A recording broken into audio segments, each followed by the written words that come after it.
Long time ago, when I moved to the United States, I decided not to get involved in any more political activities or anything that had to do with politics, due to the fact that, well, I was not in my country of origin anymore, and so I can just dedicate myself and what it was left of my life just to try to live and enjoy my life as much as I could, like just being a normal person, and enjoying the kindness of the freedom of this country, being able to walk on the streets during the night after 6 p.m. Something as simple as that, to me, it was like a huge change in my life. I come from a country called Venezuela, a country that you only hear on the news, and you kind of read something about it, but you don't really care that much about it. Like, oh yeah, I know they're having, what usually people tells me is like, oh, I know that they're going through a rough time, but they don't say anything else about it. I heard that it's a beautiful country. Oh, Venezuelan women are beautiful. That's what everything knows about my country. But they don't know shit about the reality of my country. So it's not that they don't know shit, it's that they don't care, which is kind of valid if you live in a country where you have certain level of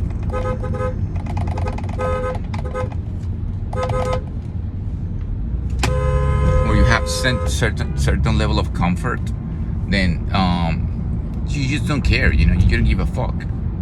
So the reason why I'm making this video is because I have seen so many similarities between the Biden administration and literally in the dictatorship of my country, the regime we have over there, when it comes to applying formulas like propaganda formulas and ways to control people and ways to influence society to stay in power.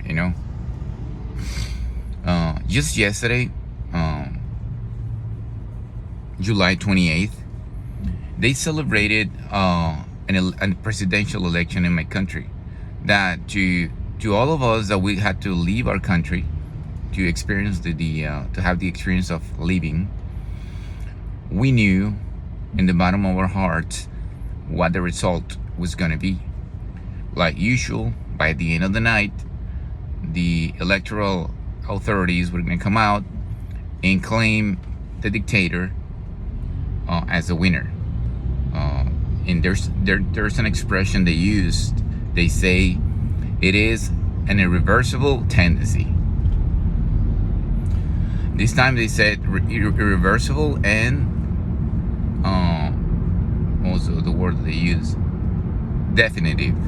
A definitive and irreversible tendency that the vote was not going to change, and they proclaimed the dictator the winner again. When it was the level of participation was outstanding, and upon reviewing the ballots, everyone believed that this dictator was going to come out with votes. So at the end, obviously, that wasn't what happened. And the reason why I mentioned this is because, like I said before, we had the experience of seeing the whole revolution starting with Chavez and all that bullshit. We know that we understand. We Venezuelan from that time understand how these garbage people operate. And it has become like this little formula that basically guarantees that you're gonna stay in power until you die, literally. Like Chavez, he died in power. But there's a couple of things that I want to mention to see if it sounds familiar to you. Every single voting scam or cheating or whatever that they can do, they will try it. Okay, they will try it, and in the face of exposure, they will deny it until they die. They're gonna even throw people under the bus just to make sure that they don't look bad. So be ready for that. The reason why they're letting so many illegal immigrants through the border is to try to find a way to legalize them, and so they can vote. That's why, and that's how the socialist mentality and the socialist culture works. I will help you but you got to give me something in return. So you don't have anything, you don't have money, you don't have properties, you don't have anything. So you're not even a citizen of this country, so why do you care? So I'm gonna let you in through the border. I'm gonna give you papers, I'm gonna give you everything, I'm gonna give you IDs, whatever, like whatever you can need to vote. And I want you to vote for me. And that's it. That's all that's all I have to do. Everybody will come, so. And if that doesn't sound familiar, let me tell you a little story about something over here. When I was still in Venezuela, rumors started that the dictator at the time, Chavez, was sick. And in my country, I mean, we have 30 million, citizens, and at the time, and it feels like still like it's a small country, Anyways, rumors started circulating that he was sick, terminally ill, and it was cancer. Immediately, he came out to the accusations saying that that was the opposition, that they were trying to frame him, and everybody wants him to die, that he was a victim, and this and that and whatever. But people keep speaking about it, and medical experts from the country and from other countries, they were pointing out certain physical characteristics of this guy's disease. Well, making the long story short, Chavez died of cancer after months and years of denying that he was sick. He ended up dying of the very disease that he refused to accept that he had, And he died without glory, without nothing. He just died in power, But before dying, of course, he decided to appoint, at the time I think he was his vice president, and tell me if this sounds familiar. Here, I want the people to support this guy, which is the dictator we have right now. His name is Maduro. So he appointed him as his successor. And of course, people like fucking sheep, decided to support this piece of shit guy. Anyway, he ran against our candidate. That was a way better candidate. He was way more fit for the position. By the way, Maduro is just a bus driver. That was his profession before getting into politics. A bus driver, a broke bus driver. So the elections were put in place, and we were 100% confident that we were going to win, because the entire country was, basically rooting for our candidate.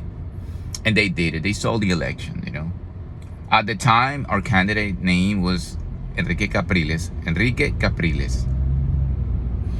And he decided to be a fucking faggot, a fucking pussy. So he decided to call the people and tell them to stay home and accept the results, because he didn't want blood to be shed on the streets. Basically, literally, that's what he said. So I'm telling you this right now, okay? They're applying the same formula here in the States, exactly the same formula that they apply in my country. And remember, this administration already lied about Biden's disease. I don't even think, and I'm gonna be a prophet over here, I don't think he's gonna make it to the end of the year. I think he'll die in December. I think Joe Biden is gonna die of natural causes on December, or they're going to put him to sleep, literally, because he's gonna be so far gone that keeping him alive is not good. If not before, they might even put him to sleep right before the election, like a month before the election, to make it even more dramatic, the election, to appeal to people's feelings and heart, people that genuinely love this decrepit piece of shit,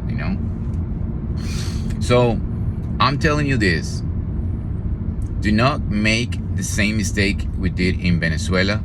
Do not make that mistake, because you think, oh no, this is the United States of America, that's not going to happen over here. Well, we used to say, oh no, don't worry, this is not Cuba. And Cubans used to say, oh, don't worry, this is not the Soviet Union, nothing's gonna happen, you know. So socialism is a never-ending cycle of repeated formulas and retarded, absolutely garbage people falling for the same trap over and over, regardless of the results being all the time being the exact same result: ruin, poverty, violence, and the absolute disappearance of society as you know it. Okay, so the past election, where they were saying like, oh, this is gonna be the end of democracy if this happens or whatever, I mean, I didn't take it as that serious. But this time it's different, and I can feel it in my experience as a survivor of a country that was destroyed by socialism. I can tell you this, my dear American citizens, even if you don't like it, you have to understand that the only way to fight evil, the only way to fight darkness is with darkness. If you consider that Donald Trump, it is a dark person, and he's not like a bright champion of light to your eyes, of course, that doesn't necessarily mean that he's gonna be a bad president. Okay, maybe that's what we need in this country: somebody that is actually strong, that is respected in the international community. Maybe they don't like him, but we don't need a president that is friends with everyone. We need a president that represents this country and with dignity and inspires and respect all over the world, you know. And if he can inspire fear upon the enemies, also that's good. So I don't like Donald Trump at all as a person, you know. But this man, he's a family person, you know. He has a wife, he has a bunch of kids, he's a grandfather, he's a father, he's a grandfather. He is a Christian, you know. This is a Christian country. You can be any religion, but you have to understand that the United States, it's a Christian country, and it is really important to keep it that way, regardless of you have or not religions. Okay, it is a Christian country. Forget about the other religions, because Christianity is the only religion that gives you the freedom to exercise your life without any kind of limits. Okay, only the limits that you put on yourself through your beliefs. Okay, so one more time, do not make the same mistake we did in Venezuela. Okay, in Venezuela, do not make the same mistake to believe that these things cannot happen to you, because it is absolutely possible to see that over here. Did you see the march in Philadelphia a couple of days ago? There was a bunch of like communist people marching on the streets, like very well organized, with holding signs. I think it was with the Soviet Union images, and you know, like the whole Communist Party symbolism, you know. And that color red is the color that in my country the government and the regime decided to adopt as their fighting, you know, color, you know. So I don't know what else to say, you know. I'm extremely disappointed. Yesterday in my country they stole the election, and I'm pretty like afraid that that's gonna happen over here again, you know. And this is my home now. The USA is my home now, and I would hate to see that happening over here. The same thing that happened in my country. See all the degradation and destruction of society and the core of society. They're already doing it with all these LGBT garbage and all this transgender garbage and all of these, you know, like hiring people just because of their race, like, you know, all this, you know, culture of mediocrity and destruction, you know. So come on, US. I think you can do better than this, you know. And yeah, you can be like, yeah, bro, and everyone can believe that you're an idiot or whatever. Well, in a way, the reason why you can be like that, so chill, and you can be like a bro, it's because the kindness of your country allows you to have a normal life and to be like that, you know. To be clueless of the suffering of the world and being able to have a normal life, you know, and experience what it is to have a life through this world. So come on, US.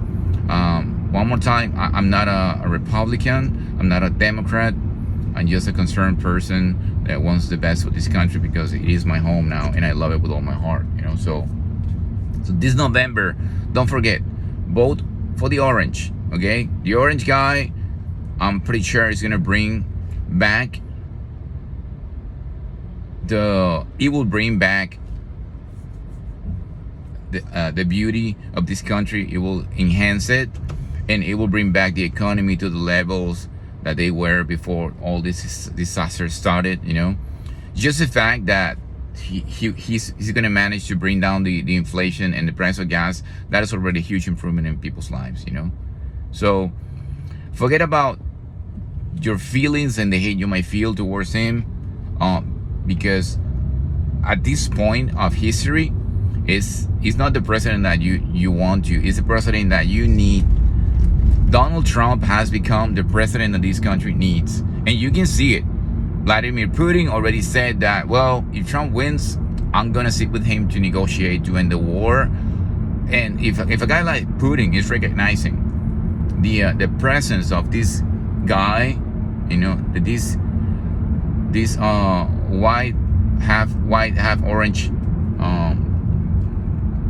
shitty raggedy hair blonde guy presence is respecting that, imagine the impact it's going to have in the world. So one more time, don't be fooling yourselves believing like I mentioned before, what they did with Chavez, what they did with Chavez and Maduro, that Chavez did most of the campaign, and right at the end he promoted the vice president. Does that sound familiar? Does that formula sounds familiar for you? It's exactly what we're seeing right now. So don't let this Trojan horse destroy your life and your future and the future of your kids. Because they will remember that you convinced them to vote for these people, okay? And one thing I know about Americans is that they don't let go things, and they will hate you for the rest of your life. So if you love your sons and daughters and grandsons and granddaughters, you will do what is right for this country, not what your fucking weak heart feels that is the best, okay? And it is not like other elections. It is not like, oh, because a lady told me I've been living in this country all my whole life and I sing everything. It is not like other elections. This time it's different. It is different, and it's really important. So on November, go and vote for the orange guy, the blonde orange guy, because it's the only person. There's no more people, okay, that can do this. So it's the only person he can bring back this country to the place it belongs in the world. You know, a place of respect, prosperity, and peace. So if you don't believe me, I'm a Venezuelan citizen. I've been living here in this country for 10 years. And when Chavez got to power, I was 15 to 16 years old. And I had to see the whole thing going down. And the whole destruction of my country going down. Slowly but surely. Okay? So don't make of the US the next Venezuela. Don't make it, because you're going to regret it for the rest of your life. And forget about your life. Forget about it. Okay?